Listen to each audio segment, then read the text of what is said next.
not going to forgive you, Paulo Cruzada, for what you have done to Teacher May. You know, Teacher May doesn't do anything to you.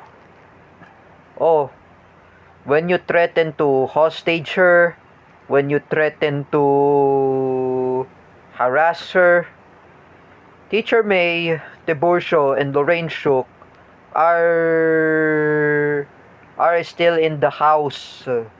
Lorraine Shook is busy in her office in Carousel Production for promotion of Miss Earth 2026. What is that, the team? It's just like in my old school, say DIFI. Oh, um, what she said before? Love in action. Oh, it's simple. In CDIFI, we have a team or like closing program. We have what's that? During the time of 2011, Teacher May proposed K-pop. Oh, I watch K-pop. I know that's her own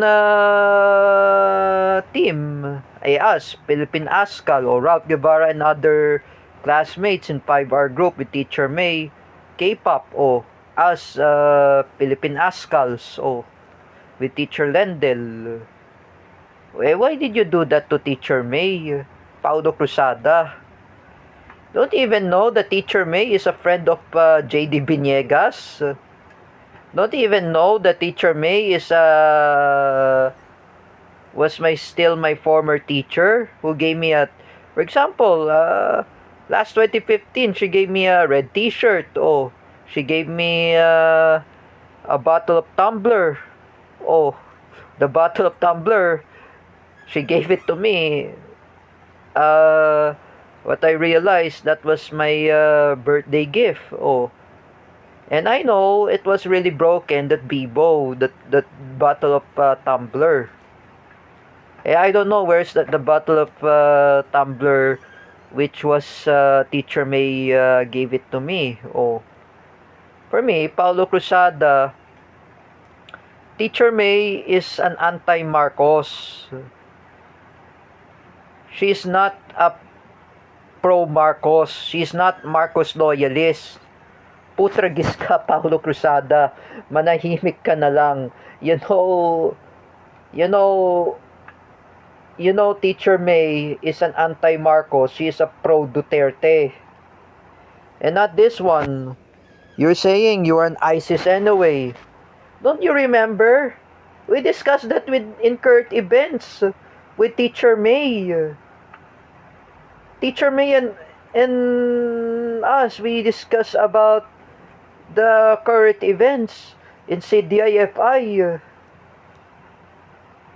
What was we discussed with Teacher May? Teacher May discussed about the Marawi siege. We talk about that, me and Matthew Timbal, what really happened in the Marawi siege. We talk about to my close friend, classmate of Louis Texon, Rafael Cristobal, who was in Colf, and he likes posting in military photos in his Facebook during what happened in Marawi siege, named Miko, Miko Cristobal, the friend of the classmate of Louis Texon, who likes military. And you know that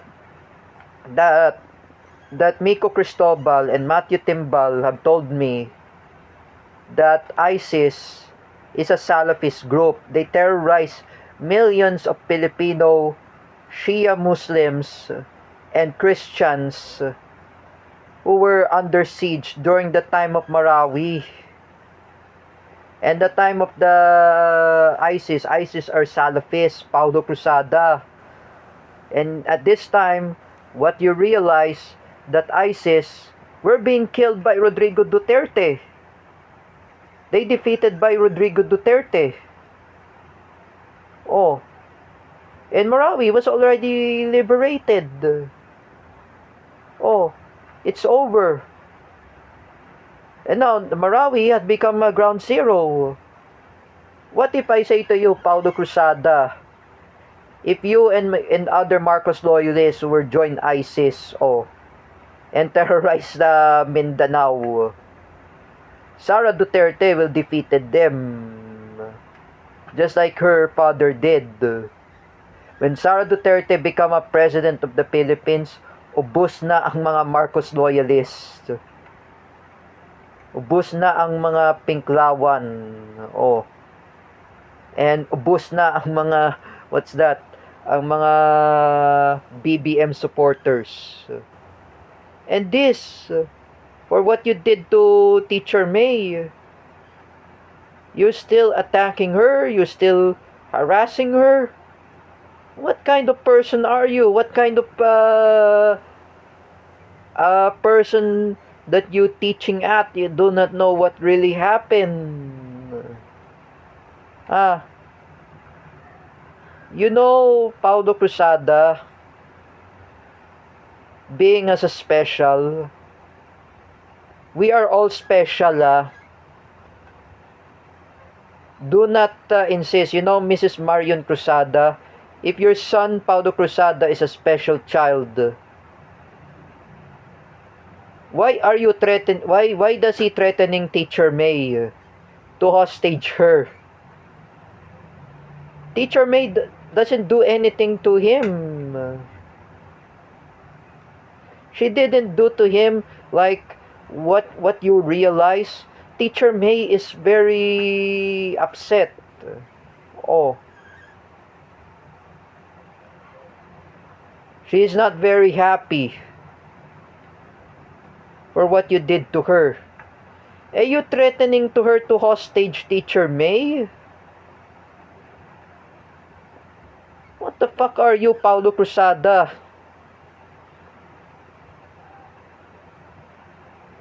Teacher May doesn't do anything to you. You know, for those for that idiot Marcos loyalist, Paulo Cruzada, he would be the same as Kuya Copio. Kuya Copio and Paulo Cruzada, both of them are idiots. Oh, at least Teacher May and Ate Nenet are not idiots. Oh, why did you do that to Teacher May? Don't you even know, Paulo Cruzada, that Teacher May had liked my post when I was in Japan, in Osaka, 2017, 2016, I was in Japan. I was alongside with Ate Michelle, Ate Mea, Nanay Banji, and Tony and Miggy were still kids. And even my family and I, we've been there in Tokyo, Japan. When I was in Shinjuku Gyoen, Teacher May like my post. When I was in Tokyo, when I was in Osaka and Tokyo, when I was in Universal Studio Osaka, Teacher May like my post of my mom. And Teacher May like the post of my family and I. We've been there in Shinjuku Gyoen in Japan, 2017. She liked my post. When I was in Hong Kong, during my mom's post on Facebook, Wawel Romero, Mark Pasione had liked my post. Even Teacher May liked my parents' post. It's nothing bad to like. For example, Paulo Cruzada. Teacher May liked your post when you were in Japan. Teacher May had liked your post when you were in Hong Kong. She always show you a kindness. May malasakit yan si Teacher May. For what you did to her. For what you made at her. Even Lorraine Shook, she is busy in promoting of Miss Earth 2026. Love in action, and even Teacher May, you included her. Don't do that to Teacher May Tiburcio and Lorraine Shook, Paulo Cruzada. Have mercy to those two individuals, even the two people there. Do not attack them, do not harass them. If I were you, Paulo Cruzada, they will sue against you. They will file the complaint against you.